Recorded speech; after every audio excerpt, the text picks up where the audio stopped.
রাত নামলেই আলোয় ঝলমল করে উঠছে চীনের সিচুয়ান প্রদেশের জিগং শহর। চীনা নববর্ষ উপলক্ষে এই শহরে শুরু হয়েছে লণ্ঠন উৎসব, যেখানে প্রতিটি আলো যেন বলছে এক একটা গল্প। বিশাল এই আয়োজনে সপ্তাহ জুড়ে কাজ করেছেন প্রায় ১২০০ কর্মী। তাদের নিপুণ হাতে তৈরি হয়েছে ২১০ মিটার দীর্ঘ চীনা পৌরাণিক প্রাণী কুনপেং, যা আকাশ আর সাগরের শক্তির প্রতীক।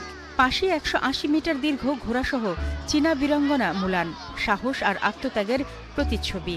চলতি বছরের প্রদর্শনীতে বিশেষ গুরুত্ব পেয়েছে ঘোড়া, কারণ আসন্ন চন্দ্র নববর্ষ ঘোড়ার বছর।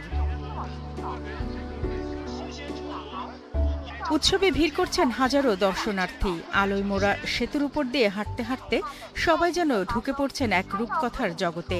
কেউ থেমে থেমে ছবি তুলছেন, কেউ আবার প্রার্থনার লণ্ঠনে জুড়ে দিচ্ছেন নিজের আশা।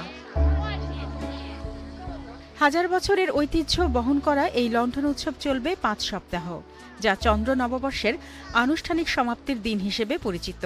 আর সেই সাথে আলোয় আলোয় শেষ হবে আরও একটি উৎসব, রেখে যাবে সংস্কৃতি আর স্মৃতির দীপ্ত ছাপ।